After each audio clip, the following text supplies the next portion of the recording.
I feel so tall now. You're so short. I know, I'm so short. Yeah. Okay, I'm Michelle. This is Sophie. She's 9. Hi. Turn it up just a little bit so we can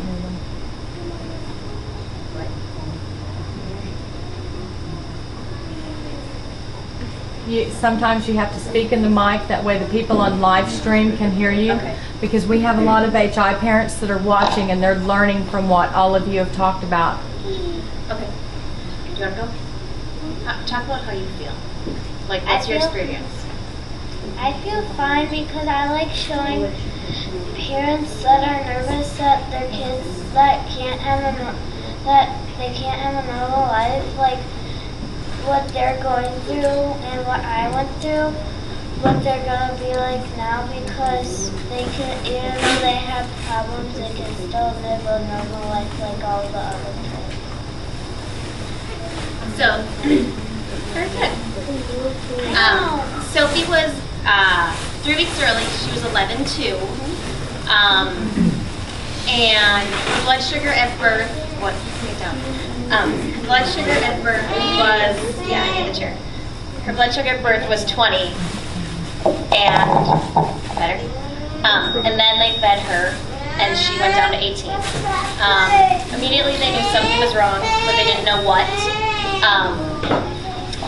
So it took like a month for us to figure out what was going on. They thought she had Beckwith-Wiedemann syndrome. They did a ton of testing. She was on D10, D20, D30. She was always sitting in the 20s and 30s. Every now and then we'd get a 60. She never really ate by mouth. I would sit there and massage her throat to eat, and then they did the NG tube on her. And then finally, after a month, it was July 10th of 2001, she was transferred to Children's Hospital. We never went to CHOP. We knew nothing of CHOP, nothing. We went to Children's Hospital. She had surgery. She had 95% removed. She needed insulin once. She still was not eating. And then they said, oh, she'll go home soon. She didn't go home. Every time they said, oh, a week to 10 days, by a week to 10 days, it was usually day 8, she'd crash. So then they decided on August 6th of 2001, they took the rest minus a niblet of her pancreas left out, and she's still doing low. So then we were doing every single drug cocktail we could, every different concoction, diazoxide, nifedipine, octreotide. They were doing injections. They were doing, I don't even remember, a ton. And so then, because Sophie doesn't do anything normal, a week later, she had an infection in her incision. So her stomach split wide open. So a week later, she had to have emergency surgery to get rid of the infection. You can get the book. And so then we were kind of stabilized, and then she got a staph infection. That was in September. Then she started having breathing issues in the middle of October. Just put that down. She started having breathing problems in the middle of October. She ended up she crashed, and she had bronchial and tracheal malacia, so then she was in a drug-induced coma for 3 weeks, and then they were going to put a trach in, and they tried to take her off, and they took her off, and she was fine. And they said, okay, she's going home. And I'm like, oh, okay, so that was that. And then, so she was in the hospital 5 months exactly. She was born June 12th, she came home November 12th. She never once ate by mouth, well, except maybe once or twice. And she'd always throw it up. She was on Prilosec, she was on, because she had massive acid reflux. She had a G-tube put in July, like July 28th. I'm kind of a freak about dates. July 28th of 01. And then the only way she could come home, the only way she could come home is she still requires massive amounts of octreotide. So she wears, go stand over there, go stand in front of her. She wears an infusion pump. To the common eye, it's an insulin pump, but we don't like to call it an insulin pump because people automatically think she is a diabetic.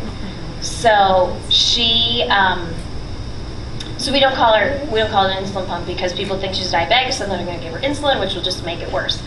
So she's on the infusion pump. She gets 5.5 units per hour, 24 hours a day.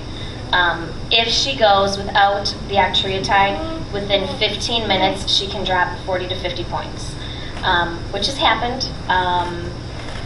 So, what else? She was on continuous feeds pretty much till she was 2. And then we would do every 4-hour boluses of formula. Then she still was not eating. We did OT, PT, speech, and all that. Our speech therapy sessions. Sophie, sit down. Our speech therapy sessions were usually consisting of me and her therapist talking, because Sophie would just sit there with her mouth snapped shut. Like, I'm not doing it. So then as she got older, we were doing, she was just on formula, and then as she got older, we were doing the 4-hour feeds, and then continuous overnight. And then she was in 4-year-old kindergarten, and I said, okay, I have to send her to school. So then in January, she was still getting the boluses at breakfast, and then right before she go to school, and then after school, and then at dinner. Yes? When you say boluses, because I hear a lot of HI parents say that, what does that mean? It's a bolus of food. Okay. Like, we would go, like, I forgot, if you have a feeding pump, you just go in, and I think we were doing 4 ounces, 6 ounces, whatever, of like high calorie formula. Okay. And then part of that, why we were trying to get her off of so many hour feeds, was because she was never hungry. So we were trying to get her to eat. So then we went to do a fast, and then we did, in January of kindergarten, she did a fast, and we decided to go into the whole cornstarch mode. So we did cornstarch over, I think it was at midnight, every night, just to keep her sugar stable through that time, so that she'd wake up hungry. So that was in kindergarten. She's in 4th grade now. Then we did that for probably 2 years, and finally I said, I can't do this anymore. I'm like getting up in the middle of the night. I'm like, I'm not sleeping. So my husband, I have a husband and a son too. I'm not doing this alone. He's amazing, and he's helped me, and is just awesome. And my son is too. But, so it's just kind of one of those things we've gone through, and unfortunately Sophie has, right now HI is the easiest part of our life. She also has severe food allergies, which is a huge battle, because for breakfast she eats pizza bagels, she eats fish sticks, leftover spaghetti, all of that, because that's what she eats, because any sort of breakfast food will not hold her, because 90% of it she's allergic to, and what she's not allergic to she won't eat, or we just won't keep her sugar stable. So she's allergic to chicken, turkey, eggs, peanuts, tree nuts, soy. She has asthma, she has severe eczema, and all of her food allergies. So that's pretty much what we deal with. That's the hard part right now. Trying to make sure she eats. She was a big chubba forever. She was, well, like I said, she was 11 pounds. At 5 months, she was 22 pounds. She came home in size 5 diapers. We played dress up, because for like the first 2 weeks, all the clothes we got, we're like, ooh, let's change your clothes, because this is all it's going to use. Like, a lot of our newborn clothes was used once. So, she's, like I said, the pump is the only way she could have ever come home from the hospital. She could have never come home otherwise. And that's, HI is the easiest part of her life right now. So, she's so, you look at her, people look at her and you don't even know it. They're like, oh, let me see your purse. When we went, she got patted down on the airport in, because she had her pump on. And she went off, and they're like, oh, you need to take your purse off. I'm like, no, it's her pump, it's medically, it has to be on. Oh, okay. So, it's just, and she has a pretty good attitude. For a while there, she's like, I don't like being different, and now she embraces it. She's like, God made me special this way for a reason, and she is now, Dominic, she went to meet him, and introduce and be like she said, I want to tell other babies that you're going to have a normal life. It may not seem like it now, but give it a couple of years. The first 2 years are the hardest.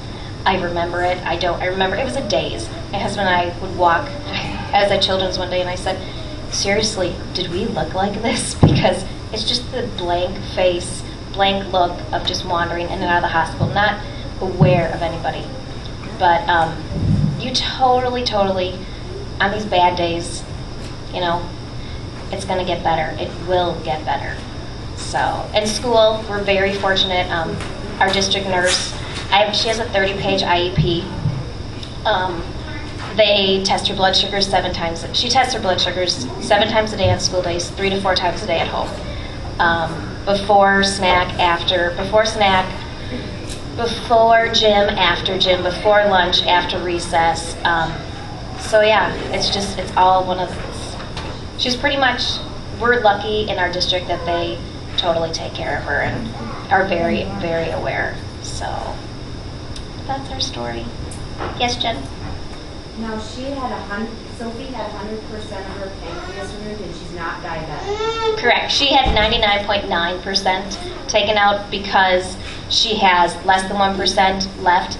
Because we would have taken that out, they would have had to do a Whipple, which is where they take out your bile duct, which is so much more dangerous because the bile duct filters, I don't know, acid or something. So then she would have all of that acid coming back up and she was at more risk of infection.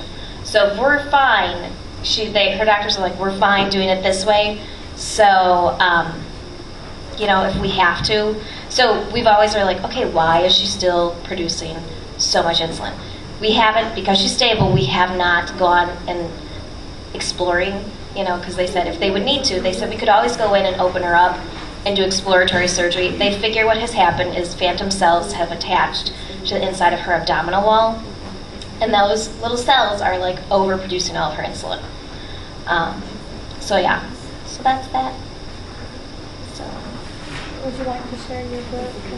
Oh yeah, and because Sophie was in the hospital for her first 5 months, we photographed her every day and there's some pictures in there, so be prepared. Because my husband would go and pick them up, and the photography people at Walgreens are like, seriously, dude, what are some of these pictures? Because her staph infection is pretty gruesome, but then there's also, because we're kind of sick people like that, her stomach split wide open so you can see her insides. So just be warned, those are in there. So if you want, her book's up here. I don't know if I should pass it around, but you're more than welcome to look at it. So, thanks.